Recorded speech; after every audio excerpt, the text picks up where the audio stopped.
Hey guys, so I wanted to make a video today about leadership. Now, I know a lot of you out there don't know me, you don't know my story. Not that it's a particularly crazy story, but I've been doing this for about 12 years, and just over the course of the last couple of years, I have moved into a leadership position in my company. And during that entire time, I was fortunate enough to have a lot of good mentors that helped me out with things that I struggled with, on trying to go from being a coworker to being somebody's superior, I guess, supervisor, manager, whatever you want to call it.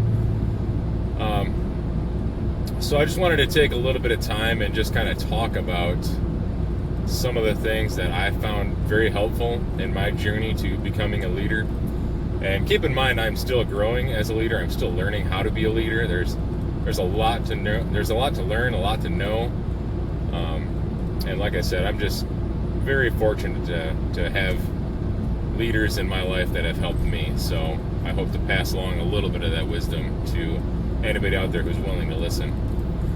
Now, with that being said, keep in mind, a lot of this stuff that I'm about to say is either my own opinion, or it's stuff that maybe somebody else has said, maybe something somebody has read, maybe somebody Googled it, told me, and then it kind of got switched around a little bit. So I'm not claiming that everything I'm telling you is groundbreaking original material that nobody's ever thought of before, but it was important to me, it helped me, and maybe it'll help somebody out there. So the biggest thing that I struggled with early on was making a decision and sticking to it. For whatever reason, early on, I struggled with making decisions. I would make a decision as a leader, and I would second guess myself. Maybe one of my guys underneath me would second guess me or question it. And you really have to realize that you are the leader, you make the decision, and you stick to it. Now, during the decision-making process, you can, of course, take ideas, think about it, mull one idea over, think about another idea, take suggestions from your guys. But when you drop the hammer and make a decision, you stick to it. That's it. No going back. If it was the wrong decision, you learn from it. But you need to stick to it. There's nothing worse than a leader who's all wishy-washy and second guesses himself and doesn't have the assertiveness to make that decision and stand by it. With that, I'm going to segue into being assertive. Being assertive and instilling confidence in the people underneath of you. That was also something I struggled with initially. Just because for the majority of my career I was just a technician. I was never really in a leadership position, so I had to learn how to be assertive. There's not really a real good way I can describe it other than you need to just have confidence in what you say. You need to know who you are as a person, where you stand in the world. You need to be confident in your abilities. You need to know your strengths, your weaknesses. You need to know your worth. You need to know what you're good at, what you're not good at. You need to be humble. There's a lot of things that go into being assertive, and I think knowing your worth and knowing where you stand in the world are probably the two main points of that. Another thing I had to kind of learn the hard way was sugarcoating stuff, especially obviously with bad news. Like, for example, when you have to write a guy up, or you have to, somehow discipline them, give them bad news, tell them, no, you can't have that day off, or no, that's not how we do things. If you do it like that again, I'm going to have to let you go. Just give it to them straight. Nobody wants to hear you over talking, explaining for 15 minutes about why and how and why the business is going to suffer this and that.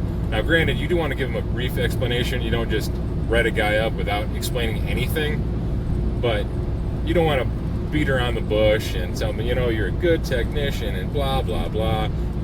we just can't do it this way, and it's not really me, it's the people above me, they want it done this way, and I got to do what they say, and I'm sorry. Can we still be Facebook friends? You still want to come over for a barbecue and we can hold hands and walk down the street? No, that's not how it goes, okay? You have to be assertive and confident when you give bad news, and you definitely don't want to sugarcoat anything. For one, you're not going to get your point across. You're probably going to confuse you guys because they're not going to know what the hell you want from them, and you're not going to get what you want accomplished. You're not going to get across to them, or at least you're not going to get across to them very well what you're trying to get across, because they're really not going to know what you're talking about, because you just went around for 25 minutes trying to explain to them why it's not okay to show up to work 2 hours late. Now, obviously, something like that, you don't need to talk to them about 20 minutes. You don't need to ramble on for 20 minutes about how the business model doesn't really react to employees showing up hours and hours late. It doesn't need that. So, don't sugarcoat stuff. Another thing that you don't necessarily always have control over this, but when you are talking to your guys, and for me, I look at it whenever I'm talking to them about anything, whether it's something big or small, I always try to make it have weight. I try to make what I say to them important. Whenever I talk to them, I want to make sure that what I'm saying is important. I don't want to talk to them about job stuff and just have it be just complete BS or just completely useless information. When I talk to them about, for example, company policy, if I talk to them about how we do things, so let's say if you're replacing a compressor, I want you to replace the contactor that goes with it. So what I say about stuff like that, I want it to have weight. I want it to make sense and have weight to the guys.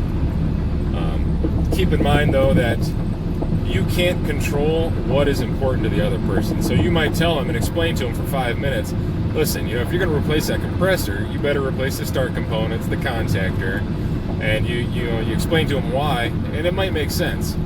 But to the other person receiving that information, it has no weight. It's not important. So keep that in mind. It's a two-way street.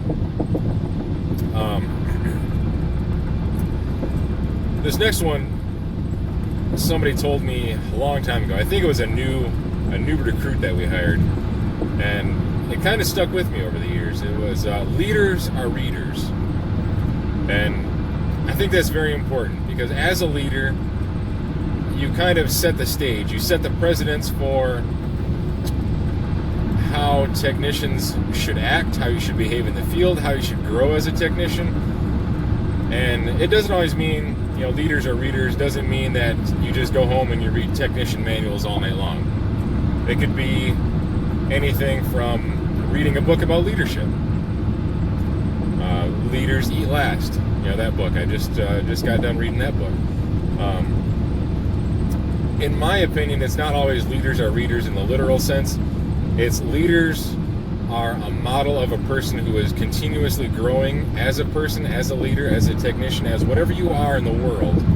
In my opinion, that phrase means you continue to grow and you are an example to those underneath of you of the importance of being a great technician, a great leader, a person who's always moving forward.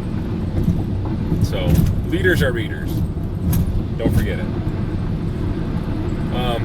Another thing I learned long ago was to process your emotions like an adult. Now, anybody out there who's had the privilege of managing people or supervising people, I know at some point in time they've done something to make you mad. They've not listened to some of your advice. They've made mistakes. They've blatantly done something wrong when you know that they should have known not to do that. And I'll admit, there have been times where I've flown off the handle and I've maybe said some harsh words behind the scenes or to people, but it's important to remember to process those emotions like an adult before you have a conversation with anybody else. Before you go into a conversation where you either need to give good advice, bad advice, you need to discipline somebody, process those emotions. Take 5 minutes, take 10 minutes before the phone call, figure out how you feel, why you feel that way, and I like to talk out loud with myself before I have these conversations, and it makes going into the conversation so much easier. You get a little bit of the rambling out of the way, you don't stumble over your words as much, you get a chance to think things through. So I found that's very, very helpful. Keep your emotions in check. Don't let them get out of hand. It does nobody any good for you to get all stressed out and start yelling and hollering and getting all pissed off. I always think to myself, if I have to yell at you to get you to do your job, I don't want you working for me. It's plain and simple. If the only way to motivate you, to teach you, and to get you to do what I need you to do in this business is to yell at you, you can go somewhere else. Sorry, it's time to part ways. We need to let you go, that sort of thing. And another thing is move on and kind of get over it. Especially when you have to go into anything disciplinary, when you have to give bad advice, good advice. Some guys, I get it. Some guys or gals, I don't want to exclude the females here. I know there's a lot of lady technicians out there nowadays, but so when I say the word guys, I'm using it universally for men and women.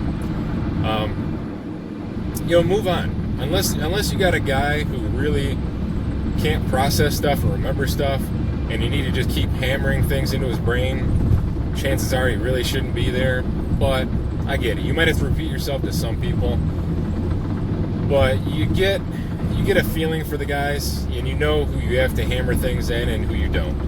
And don't get in the habit of over-explaining yourself. Don't get in the habit of repeating what you're saying, going back to the same point. Just say it, say what's wrong with it, say what's good about it, and move on. You don't need to just keep hammering it home. It's not necessary. Most of the time, it's not necessary. And again, some people you do have to hammer things home. The last thing I have on my little list here is don't over-explain yourself. That kind of goes back to sugarcoating stuff. I struggled with this a lot. And it was, I'm not real sure why, but when you get in the habit of over-explaining yourself, it's like you're trying to get everybody to buy into your idea. And it's almost as if you don't have enough confidence in your idea or whatever it is you're saying. You don't have enough confidence in it. You don't think it's the right decision. That you don't think that they're gonna like it, that they're gonna follow it, that they're gonna think it's a good idea. So you try to over-explain yourself. You may, go into examples of why it was a good idea. Back when I was learning how to do things, this is how it was done, and I was told to do it this way. And you got 15,000 other stories of why it's a good idea, and examples and analogies and this and that, and just don't over-explain it. Just you're gonna lose sight of the goal. You're gonna lose sight of the main focal point of that conversation, and it's gonna be a complete waste of time. Be direct, say what you need to say, and move on. Simple.